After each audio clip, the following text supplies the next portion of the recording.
계속해서 넷째 날, 창조의 넷째 날 이제 어떤 일이 있었는가 한번 보겠습니다. 14절 하나님이 이르시되 하늘에 궁창에 강명체들이 있어 낮과 밤을 나뉘게 하고 그것들로 징조와 계절과 날과 해를 이루게 하라. 예, 이제 하늘에 궁창에 강명체들이 있어 낮과 밤을 나뉘게 하고, 그러니까 우리는 하늘에 궁창에 이렇게 하니까 뭐 강명체 이제 해달별 이렇게 생각을 하죠.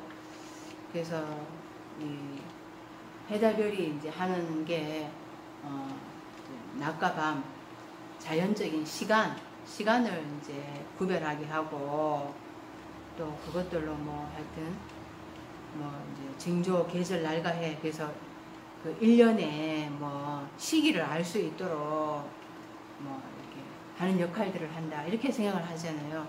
근데 하늘이라는 게 이 궁창이나 하늘이나 똑같은 말입니다.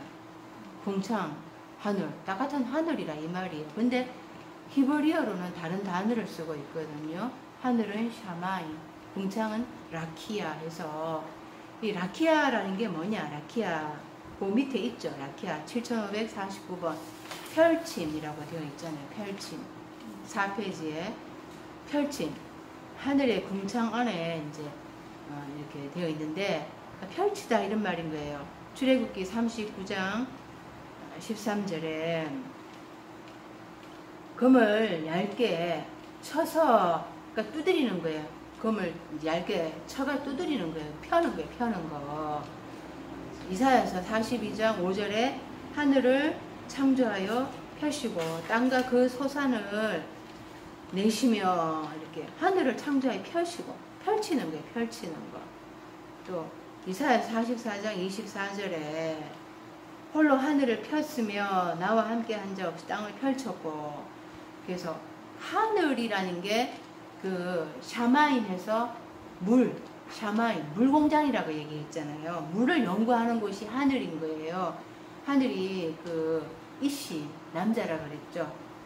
그러니까 연마하고 양육하고 훈련하는 거, 그게 이씨라 그랬잖아요. 하늘이다, 남자가 하늘이다 이렇게 얘기를 했잖아요.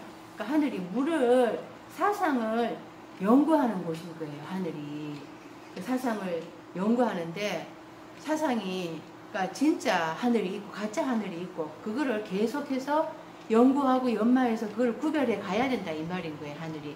그래서 쌍수 하늘에서, 구약의 쌍수 하늘에서 그 신약에 가면 복수 하늘이 있고, 그 나중에 새 하늘 가면은 단수 하늘이 되는 거라 그랬잖아요. 내 안에 두 개의 사상이 있는 이거를 계속해서 연마하고 훈련을 해가 구별을 해가지고 진짜 하늘 그것만 붙들어야 된다. 이게 하늘인데요. 그 하늘이 하는 일을 펼치는 거예요. 궁창이 펼치는 거예요.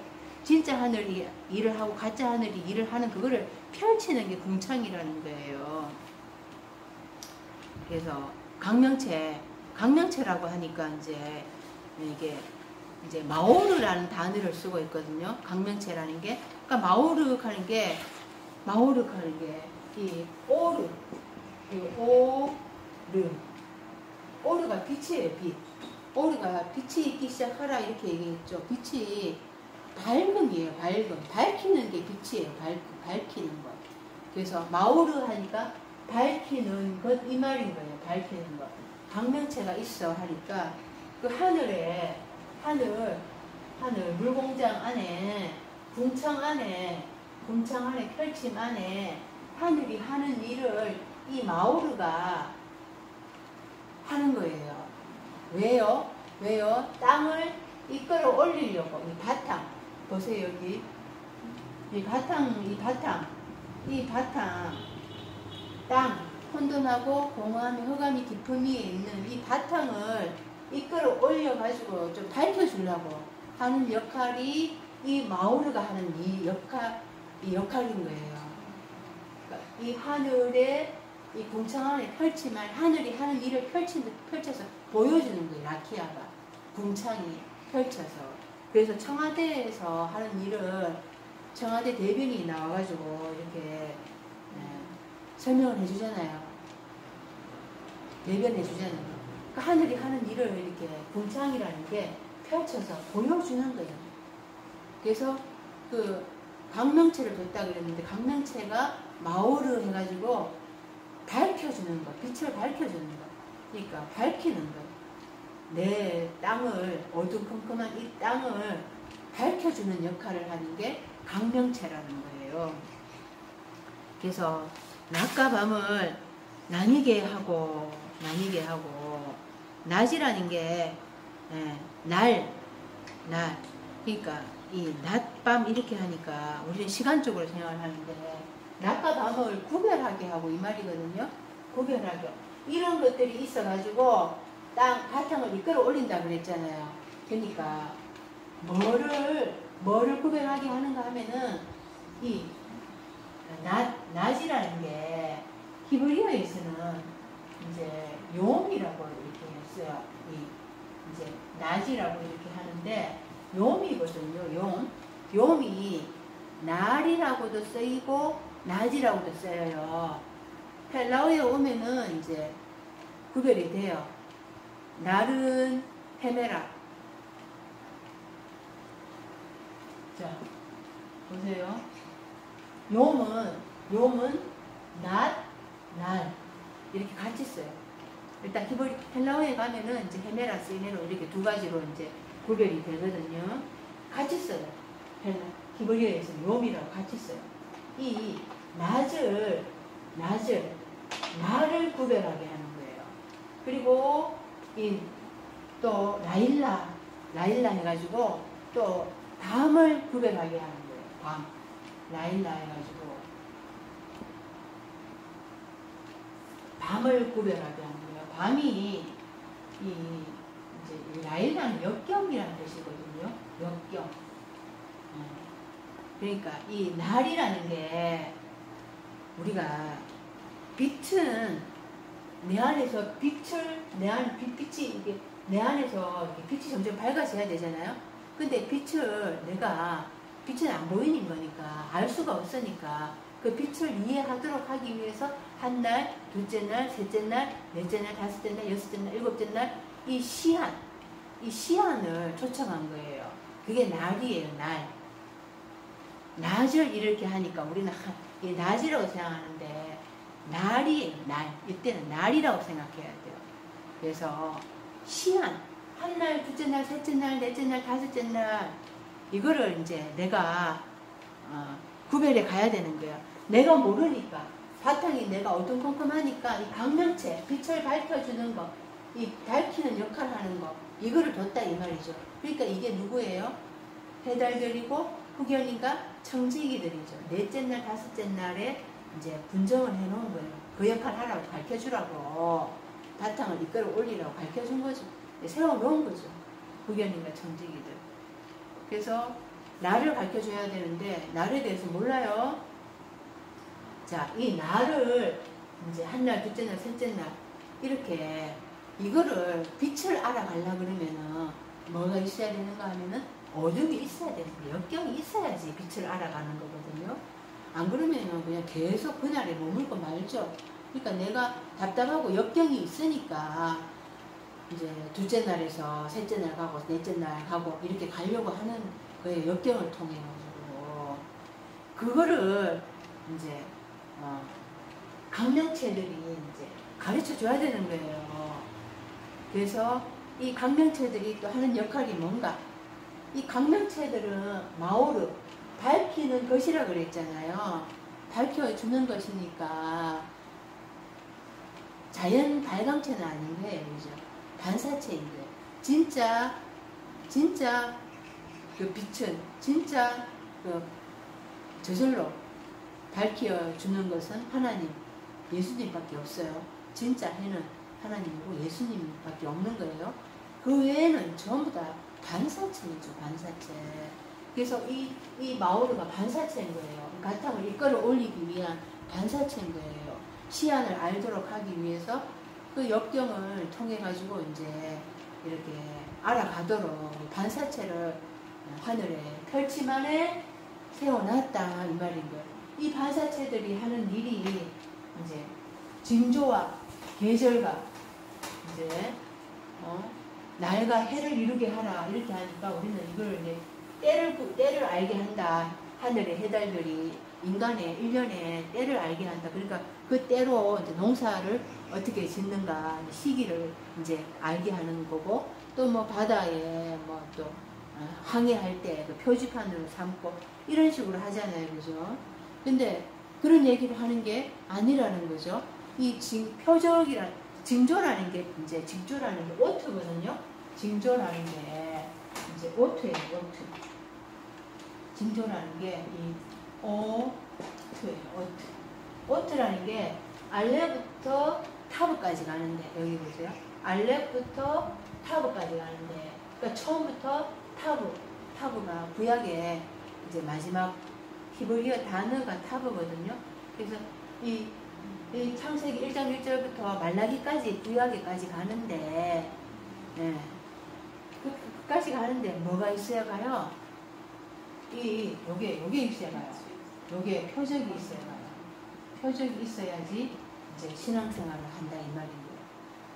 그리고 또 뭐 알레부터 그냥 타고 그냥 내가 나의 인생의 마지막까지 가는데, 내가 신앙생활 하는데 궁극적으로 사람들은 처음에 신앙생활 하는데 뭐 표적이 있어야 가잖아, 그죠?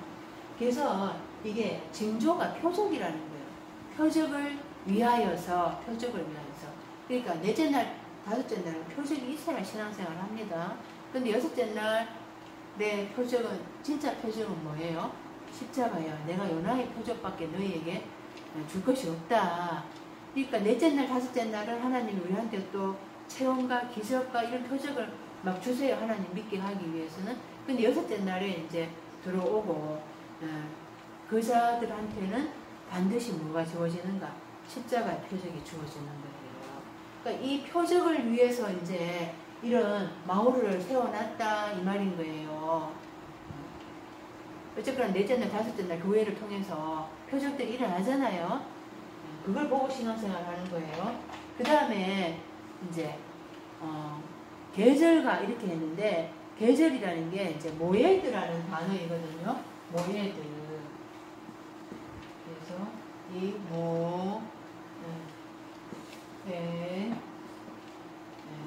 모예드인데요. 이게 모이는 거예요. 모이는 거. 해집이란 뜻이거든요. 해집. 그러니까 이스라엘의 모든 남자는 1년에 3차 절기를 예루살렘 성전에 올라와서 지키라 이렇게 얘기했잖아요. 6월절, 오순절, 장막절 그 세 절기를 지키라고 말씀을 했어요. 율법에도 나와 있고. 근데 이게 이제 해집 모임을 위하여서 이제 어쨌거나 이제 교회가 이런 형식적인 절기들이 있잖아요. 근데 이 진짜 절기의 목적은 뭐예요?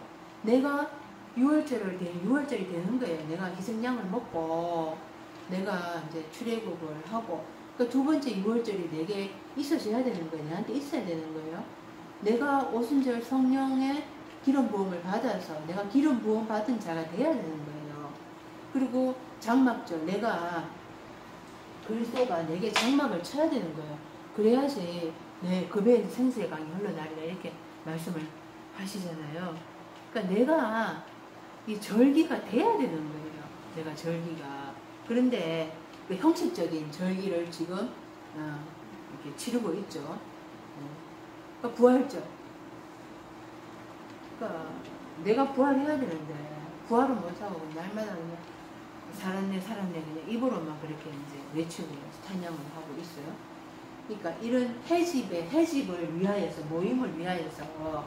그 다음에 이제 날이라고 했죠. 날이라게, 날이 이제 이게 용입니다. 용, 시한 사역을 위해서, 한 날에서 7째 날까지 가도록 이런 때를 알게 해주는 게, 내가 신학의 어느 단계에 있다라는 걸 알게 해주는 게 굉장히 중요한 거죠. 그 다음에 해를 이루게 하라. 이게 샤네 해가지고 샤네 탈바꿈이라는 뜻이. 이게 이제 한 해가 지나가고 또 한 해가 돌아오죠. 근데 똑같지는 않잖아요. 새로 돌아오는 거예요. 새로 돌아오는 거예요. 새로 돌아오는 거. 그래서 해라는 게 탈바꿈하다, 변경하다 이런 뜻이 있어요. 이런 것들을 위해서 진짜 속의 의미 이런 것들을 생각하면서 이 하늘에 마오르를 이제 세워놨다 이 말인 거예요. 세워놨다. 네. 그러니까 세워놨다. 어떤 역할을 하라고요? 땅을 바탕 어둠컴컴한 땅을 이끌어 올리라고 밝히라고 이렇게 세워놨다 이런 것입니다. 15절에 보면은 15절에 또 그 강명체들이 하늘의 공상에 있어 땅을 비추라. 강명체들이 땅을 비추라. 이게 강명체 마오르 밝히는 것이 땅을 이끌어 올리라고 바탕을 이끌어 올리라고 이런 뜻입니다. 16절에 하나님이 두 큰 강명체를 만드사 큰 강명체로 낮을 주관하게 하시고 작은 강명체로 밤을 주관하게 하시며 또 별들을 만드시고 두 큰 강명체라 그러면은 한 큰 강명체 또 한 큰 강명체 이렇게 돼야 되거든요. 한 큰 강명체로 낮을 주관하고 한 큰 강명체로 밤을 주관하기 이렇게 해야 되는데 두 큰 강명체라고 해놔놓고 큰 강명체 작은 강명체 이게 말이 안 되죠. 번역이 그렇게 말이 안 되잖아요. 그래서 이게 내 마음 안에 이제 강명체가 이렇게 있어요. 그죠? 바탕을 이끌어 올린다 그랬잖아요. 그래서 이 낮을 주관하게 하시고 그러니까 이 강명체가 하는 역할이 뭐라 그랬어요? 마오르가 밝히는 거라 그랬잖아요. 그러니까 한 큰 강명체가 낮을 주관하게 하는 거. 낮이 뭐라 그랬어요? 이 욤. 낮이라 그랬고, 날이라 그랬고, 한 날에서 일곱째 날까지. 그래서 내 안에서 이 날, 한 날, 둘째 날, 셋째 날, 넷째 날, 다섯째 날, 여섯째 날, 일곱째 날까지 가면은 빛이 점점 커지겠죠.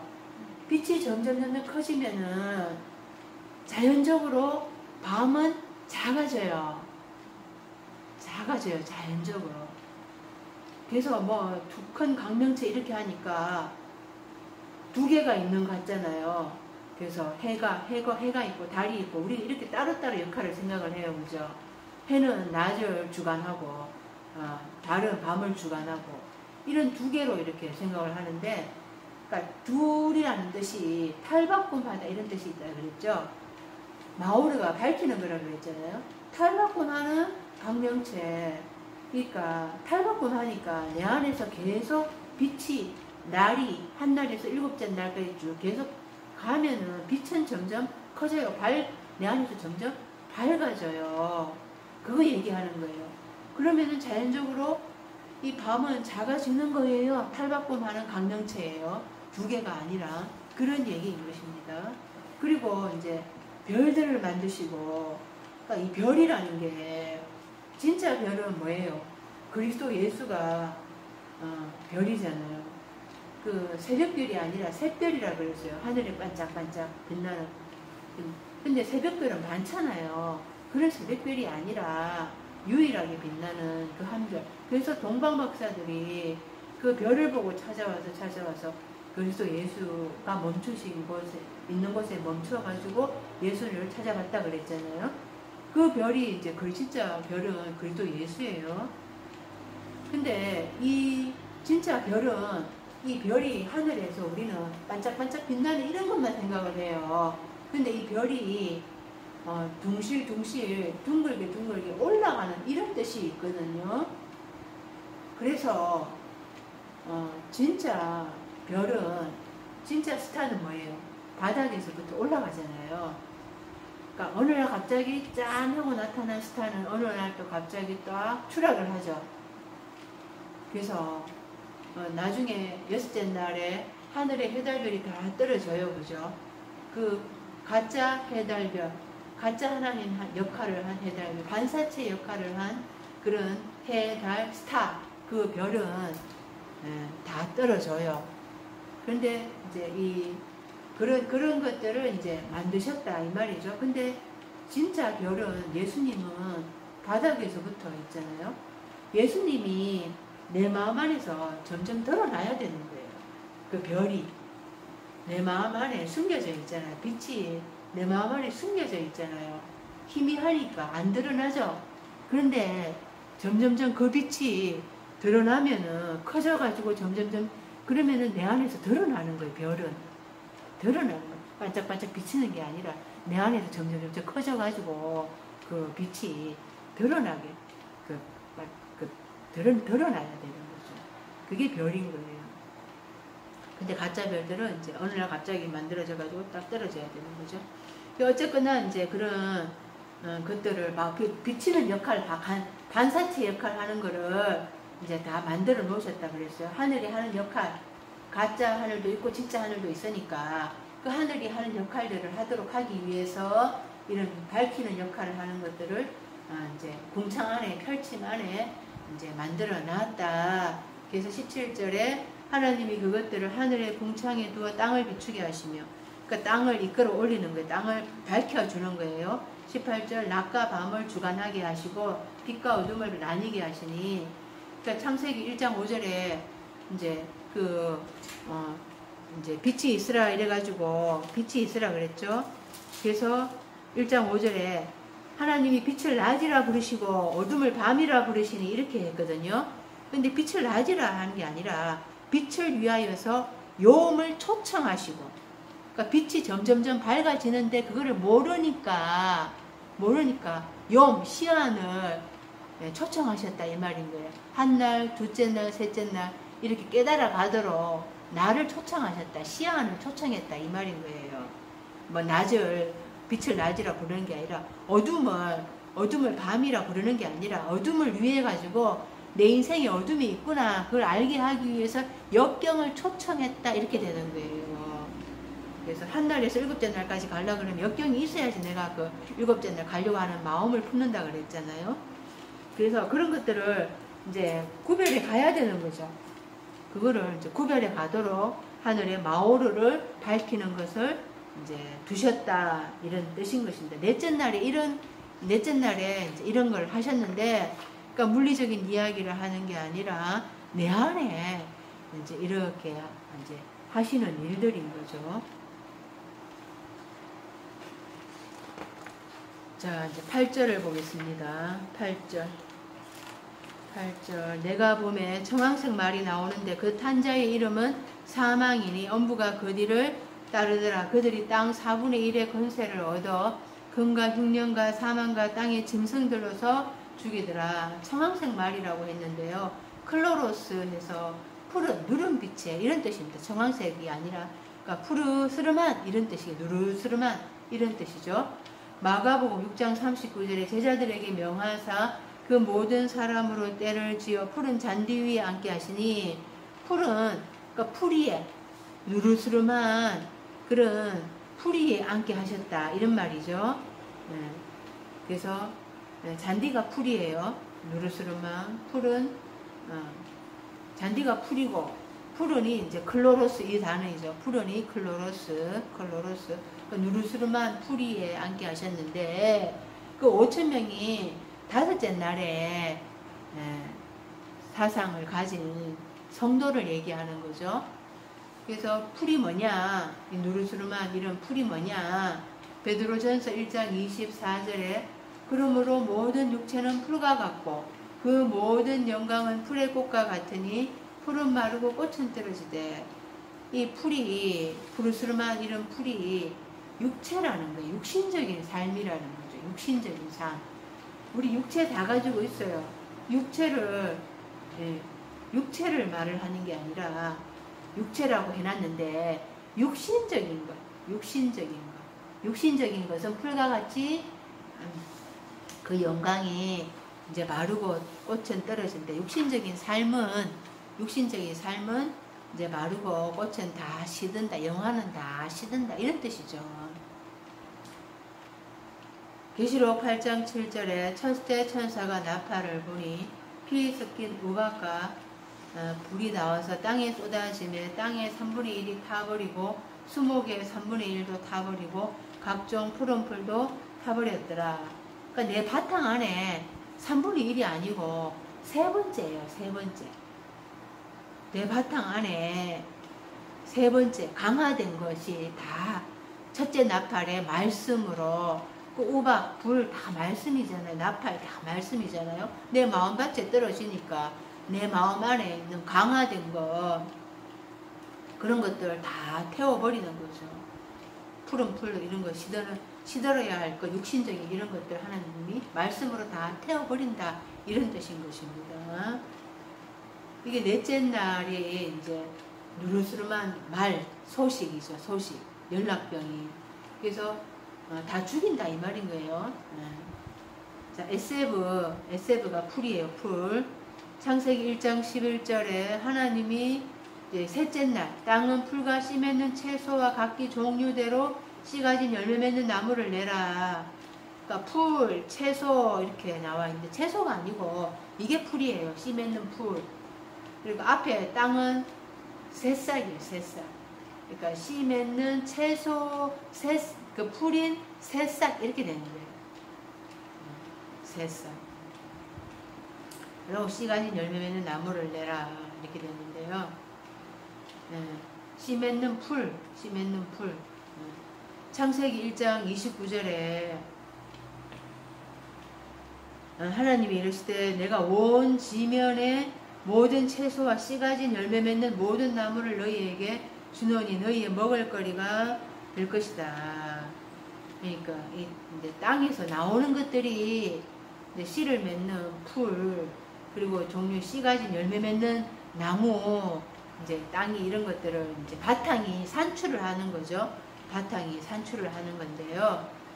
이게 땅에서 나오는 것이 이제 그러니까 풀, 채소 뭐 이제 하여튼 풀 채소가 풀이라 그랬죠.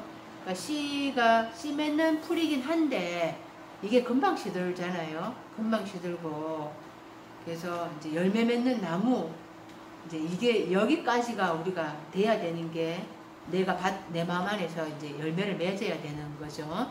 그런데 창세기 1장 30절에 땅의 모든 짐승과 하늘의 모든 새와 생명이 있어 땅에 기는 모든 것에게는 내가 모든 푸른 풀을 먹을 거리로 주노라. 풀 금방 시들어 버리는 거 짐승 하늘의 새 이게 땅에 기는 것 이거는 전부 다섯째 날에 그러니까 인자가 되지 못한 것 인자가 되지 못한 존재들 이런 존재들은 먹는 게 뭐예요? 풀을 먹는 거 뭐 풀을 먹는 거 풀을 먹는 거죠. 1장 29절에는 씨 맺는 모든 채소와 그리고 씨 가진 열매 맺는 모든 나무 씨를 가진 거 그거를 이제 여섯째 날에 들어오면은 내가 그런 말씀을 먹게 된다 이거죠. 이게 육적으로 먹고 마시는 그런 것들을 성경은 얘기하지 않고 영적으로 먹고 마시는 거 여섯째 날에 내가 들어와야지 씨 있는 말씀을 먹게 된다 이 말인 거예요. 여섯째 날에 들어오기 전에는 푸른 풀을 그걸 먹으니까 금방 그러니까 시들고 육신적인 삶을 살게 되고 다 태워버려야 할 것들을 내가 땅에서 내 마음 안에서 산출을 한다 이 말인 거죠. 시편 102편 11절에 내 날이 기울어지는 그림자 같고 내가 풀에 시들어진 같으니이다. 시편 106편 20절 자기 영광을 풀 먹는 소의 형상으로 바꾸어도다. 어쨌거나 짐승이 먹잖아 그죠. 풀 먹는 소의 형상 풀에 시들어진 그래서 청황색 말이라고 했는데 하여튼 누르스름한 이런 뜻을 가지고 있고 이거는 누르스름하다 이거는 이제 시들고 하여튼 곧 죽을 거를 얘기하는 거잖아요.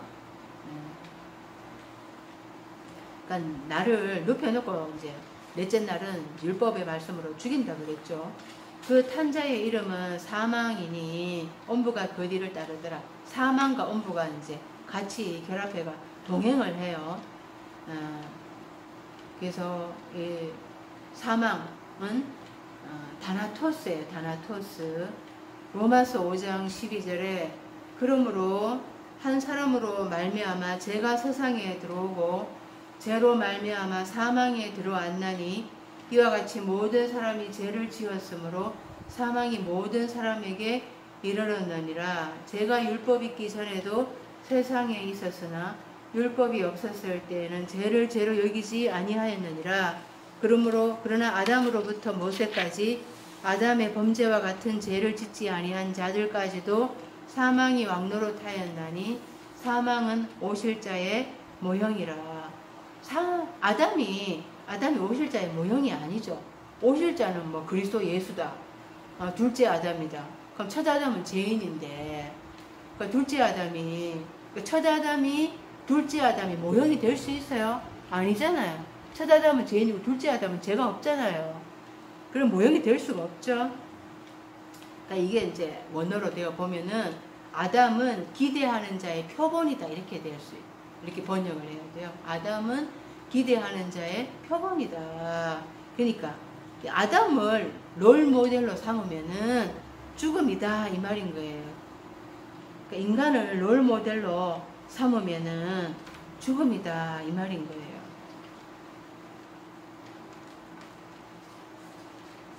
그러니까 예수님을 모델로 삼고 싶어하는 이제 신앙인들이 있어요, 그죠? 그런데 죽으라 하면은 안 죽고 싶어 하잖아요. 그러니까 결과적으로는 예수님을 모델로 삼고 싶은 사람은 없는 거라.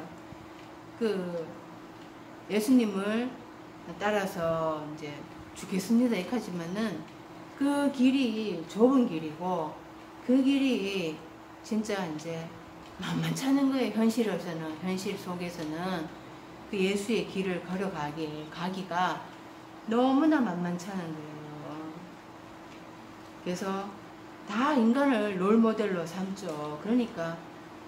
그래서 사망이죠, 사망. 결과적으로는 사망이에요. 예수를 롤모델로 삼으면은 결과적으로는, 이제 가는 길은 험난한데, 좁은 길이라서 너무나 험난한데, 근데 거기에는 생명이 있는 거죠. 생명이.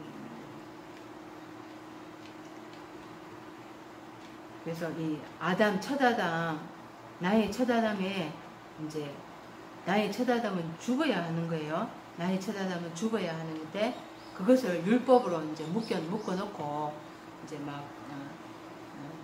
이제 이렇게 율법으로 내리치는 거예요. 신속하고 예리하게. 힛대결이라고 그랬잖아요. 힛대결. 로마서 7장 8절에 그러나 제가 기회를 타서 계명으로 말미암아 내 속에서 온갖 탐심을 이루었나니 이는 율법이 없으면 제가 죽은 것임이라. 전에 율법을 깨닫지 못했을 때에는 내가 살았더니 계명이 이름에 죄는 살아나고 나는 죽었도다. 생명에 이르게 할 그 계명이 내게 대하여 도리어 사망에 이르게 하는 것이 계명으로 말미암아 나를 속이고 그것으로 나를 죽였는가. 그러니까 율법이 없으면 제가 죽었어요, 그죠? 율법의 적용을 안 받으니까 죄를 못 깨닫죠. 그런데 이제 율법이 오니까 계명이 이름에 죄는 살아나고 나는 죽게 되는 거예요. 그러니까 넷째 날 이제 교회에서 율법을 주면서 이제 나를 죽이는 거죠. 그러니까 내 죄를 다 살아나게 하면서 그래서 나를 이제 죽게 하는 거예요.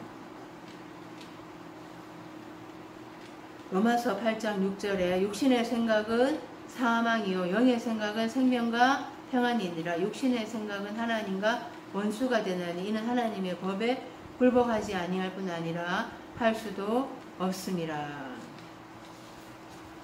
육신적인 것은 이제 그렇게 이제 사망이, 그러니까 넷째 날부터 육신적인 것들을 이제 보여주는 거죠. 깨닫게 되는 거죠. 그러니까 진짜 사망의 실체가 뭔가, 그게 육신적인 거라는 거예요. 육신적인 거는 이제 그거는 이제 생명이 아니다, 평안이 아니다. 육신적인 것은 사망이다, 하나님과 원수가 된다. 그런 것들을 이렇게 넷째 날부터 가르쳐 주는 거죠. 넷째 날부터. 육신적인 것은 암적인 덩어리다. 암적인 덩어리다. 그러니까 하나님 안에서 육이 다 무너져야 되는, 육의 장막이 다 부서져야 되는 거예요. 육의 장막이 부서져야지 내가 영의 눈이 뜨여지게 되는 거죠. 그래서 마태복음 4장 16절에 흑암에 앉은 백성이 큰 빛을 보았고 사망의 땅과 그늘에 앉은 자들에게 빛이 비튀어도다. 그 영적으로 이제 공고한 자들, 예. 그러니까 예수님이 여섯째 날에 오신 게 어디에 왔느냐? 예. 그러니까 진짜 이제 죽으라고 율법을 줬는데 영적인 의미를 못 깨닫게 하니까 영적으로 오히려 공고해졌어요, 그죠? 그래서 제가 진짜 살아나고 나는 죽어야지 그때 내가 자유로워질 수가 있는데 죄로부터 노임을 받을 수가 있는데, 예. 근데 그렇게 이제 못 깨닫게 하잖아요, 후견인과 청지기들이. 그러니까 실상은 이제 예수님이 오실 때 그 당시에 백성들이 영적으로 사망의 땅에 있는 거예요. 영적 그들에 이제 있는 그런 삶으로 공고한 자들이었던 거예요. 네, 그런 자에게 그러니까 넷째 날, 다섯째 날 거쳐오게 하시면서 영적 사망을 맛보게 하시면서 그런 자에게 이제 예수님이 찾아오는 거죠. 그 바리새인들, 서기관, 사두개인들은 영적으로 부요한 자들이에요. 그들은 유대 땅에 있어요. 높은 자들이에요. 그런 자들은 그들에게는 예수님이 가시지를 않아요. 가도 뭐 그들은 깨닫지도 못하고 못 알아고 영적 소경이고. 계시록 1장 18절에 고 살아있는 자라 네가 전에 죽었으노라 볼지어다 이제 세세토록 살아있어 사망과 온부의 열쇠를 가졌노니. 네. 그 인자가 전에 죽었는데 죽었다가 인자가 살아나신 자가 인자예요. 그래서 사망과 온부의 열쇠를 가지게 되는 거예요. 네. 그래서 일곱째 날에 들어간 이제 인자가 사망과 온부의 열쇠를, 자물쇠를 이제 가지고 잠갔다 또 풀어줬다 할 수가 있는 권세가, 죄에서 놓이게 하는 권세가 이제 권세를 가지게 되는 겁니다. 말씀으로. 그것은 계시록 20장 6절에 첫째 부활에 참여하는 자들은 복이 있고 거룩하도다. 둘째 사망이 그들을 다스리는 권세가 없고 도리어 그들이 하나님과 그리스도의 대사장이 되어 천년 동안 그리스도와 더불어 왕노릇하리라. 그러니까 이게 이제 첫째 사망이 있어야지. 예, 그래서 이제 십자가 죽음에 이제 첫째 사망을 이제 그 첫째 사망의 상태에 있는 자들이 이제 십자가에서 3일 밤, 3일 낮, 빛과 어둠이 뚜렷하게 강화되면서 이제 사단을 결박하게 돼서 이제 사단을 그 무적에게 잡아놓고 천년 동안 왕노릇하면서 첫째 부활, 그래서 이제 첫째 부활, 그리스도와 더불어 왕노릇하는 이런 이제 그런 단계에 들어가게 되죠. 그런 자들이 둘째 사망이 그들을 다스리는 권세가 없는 거예요. 계시록 20장 13절에 바다가 그 가운데서 죽은 자들을 내어주고 또 사망과 온부도 그 가운데서 죽은 자들을 내주매 각 사람이 자기의 행위대로 심판을 받고 사망과 온부도 불못에 던져지니 곧 둘째 사망 곧 불못이라. 그러니까 이제 이 첫째 부활하는 자들은 그 사망과 온부, 이런 암덩어리들, 내 안에 육신적인 것들, 이런 영적으로 캄캄한 것들, 이런 것들을 계속 이런 것들을 쓰레기통에 집어넣는 거예요. 쓰레기통 계속 이제 집어넣어야 되는 거예요. 내 안에 바다, 혼합사상의 바다, 이런 것들도 다 하여튼 쓰레기통에 다 이제 집어넣어야 되는 거예요. 그래야지 그것만 딱 떼고 불못에 던지는 거예요. 그러니까 내가 둘째 사망에 해를 받지 않게 되는 거죠. 그러니까 내가 첫째 부활했는 자들은 내 안에 있는 암덩어리, 바다, 사망과 온부, 이런 것들을 계속 컴퓨터에 보면 쓰레기통 있잖아요. 쓸데없는 거. 그거 집어넣잖아요. 고기에다가 딱 집어넣죠. 그리고 삭제해버리잖아요. 그러니까 내가 첫째 부활이 들어갔을 때는 내 안에 그 육신적인 것들, 이런 것들을 다 계속 내 안에 바다, 혼합사상 이런 것들을, 사망이라는 게 온부라, 육신적인 거라 그랬죠. 육신의 생각은 사망이 이랬잖아요. 육신의 생각이 사망인 거예요. 그런 것들을 계속 쓰레기통에 집어넣고 이게 삭제해버리는 거예요. 내가 그래서 첫째 부활했을 때는 계속 그런 것들을 처리를 계속 할 수 있는 그런 이제 권능이 생기는 거죠. 그렇게 되니까 내가 둘째 부활, 둘째 사망에 해를 받지 않게 된다. 이런 뜻인 것입니다. 그래서 계시록 21장 4절에 다시는 사망이 없고 애통하는 것이나 혹하는 것이나 아픈 것이 다시 있지 아니하리니 나의 처음 것들, 나의 그 옛 하늘, 옛 땅이 그 처음 하늘, 처음 땅이 다 지나가게 되는 거예요. 그래서 고린도전서 이제 7페이지로 가면 계시록 21장 이제 8절. 그러나 두려워하는 자들과 믿지 아니하는 자들과 흉악한 자들과 계시록 21장 8절에 살인자들과 엄행하는 자들과 점술가들과 우상숭배자들과 거짓말하는 모든 자들은 불과 유황으로 타는 못에 던져지리니 이것이 둘째 사망이라. 내 안에 두려워하는 삶, 사랑 안에는 두려워하는 게 없다 그랬잖아요. 근데 왜 두려워하느냐? 내 안에 죄가 있으니까. 내 안에 의심. 그러니까 자들 이렇게 하니까 전부 복수를 쓰여서 남의 이야기로 생각하잖아요.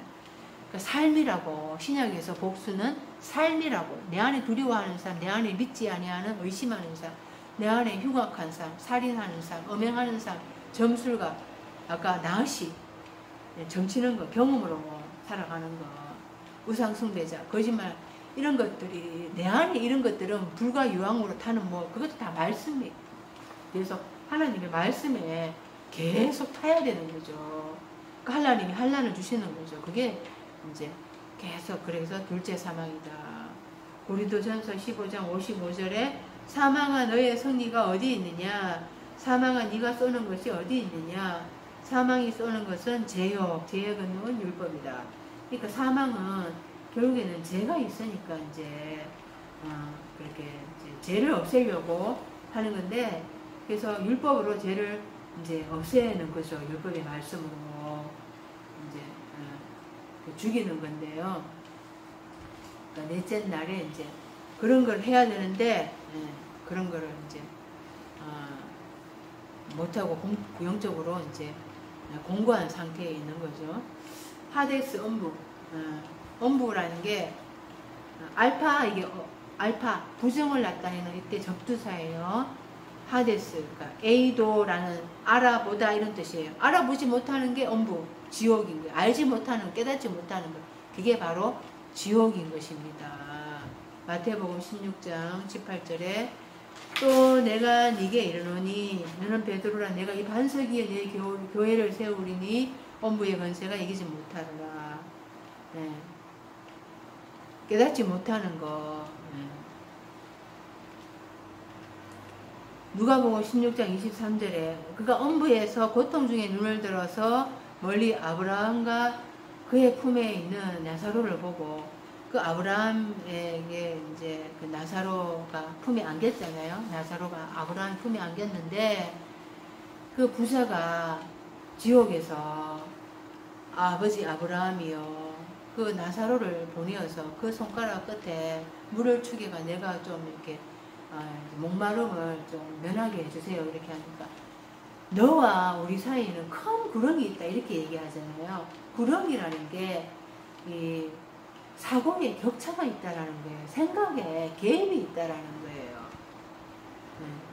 그래서 이 다섯째 날에 부자가 자기 의로 신앙생활을 했어요. 그러니까 그 부자였죠. 율법의 부자였어요. 그런 문자적으로는 율법을 잘 알았지만은 근데 영어로 깨닫지 못한 상태죠. 영어로 깨닫지 못하는 거예요. 그러니까 그 깨닫지 못한 그 다섯째 날 그 상태가 지옥이라는 거죠. 그래서 부자가 지옥에 있다 이 말인 거예요. 근데 구렁이 있다. 그 나사로가 영적으로 가난한 거예요. 그 푸뉴마가 낮아질 대로 낮아진 상태에서 나사로가 하나님을 만난 거잖아요. 깨달았다 이 말인 거죠. 영적으로. 그래서 천국이 저희 것입니다. 영으로 가난한 자는 하나님의 나라가 저희 것이다. 그래서 행복하다 이렇게 얘기를 하잖아요. 마태복음 5장 3절에. 깨닫지 못하는 게 이제 지옥이고 엄부다. 마태복음 이제 그 다음에 그러니까 지금 이 넷째 날 청황색 말이 나오는데 청황색 말은 누르스름해서 다 죽이는 거예요. 율법으로 사망과 엄부가 그 뒤를 따르는데 땅에 4분의 1의 권세를 얻어. 4분의 1이 아니라 네 번째에, 그러니까 땅에 묶어놓고 이 말인데 땅에 묶어놓고 금과 흉년과 사망과 땅의 짐승들로 죽이더라. 율법의 말씀으로 이제 죽인다 이 말인 거죠. 묶어놓고 죽인다. 네. 금이라는 게 이제 후론파이아거든요. 후론파이아 금이거든요. 그러니까 금이 말씀이라 그랬잖아요. 그러니까 마카이라 예수님이 오셔가지고 내가 너희에게 평안을 주려고 하는 게 아니라 금을 주러 왔노라 이렇게 했죠. 아버지와 아들이 시어머니와 며느리가 딸이 어머니와 이렇게 전쟁을 벌일 거죠. 그때는 마카이라 그러니까 해설의 말씀이거든요. 그러니까 공격용 무기예요. 공격용 무기. 전쟁을 하려고 그러면은 공격용 무기가 있어야 되잖아요. 그 공격용 무기가 예수님의 흐레마의 말씀, 해설의 말씀입니다. 사단을 하고 전쟁을 하려고 그러면은 표면적으로 보고 의문에 속한 것으로 문자적으로 보는 게 그게 사단적인 거거든요. 그런 거하고 전쟁을 하려고 그러면 해설의 영의 말씀이 있어야지 그과 전쟁을 하잖아요. 근데 이 호론파이아 금은 이제 계시록 1장 16절에 그의 오른손에 7별이 있고 그의 입에서 좌우에 날씬금이 나오고 그 얼굴은 해가 힘있게 비치는 것 같더라. 날씬금 양쪽에서 이제 날씬 금이 나오는데 그러니까 이 금이 나오면은 이제 죽이기도 하는 거예요. 사람을 살육하는 죽이기는 그 말씀으로 이제 인자가 나팔을 불면은 그 나팔의 말씀에 이제 죽어야 되고 이제 죽어야 되는 거죠. 그 권능이 있다라는 거죠. 계시록 19장 15절에 그의 입에서 예리한 금이 나오니 그것으로 만국을 치겠고 친히 그들을 철장으로 다스리며 또 친히 하나님 곧 전능하신 이의 맹렬한 진노에 포도주터를 밟겠고 또 계시록 19장 21절에 그 나머지는 말탄 자의 입으로부터 나오는 금의 죽음에 모든 새가 그들의 살로 배불리더라. 그래서 그 인자 나팔을 불고 대접을 줬잖아요.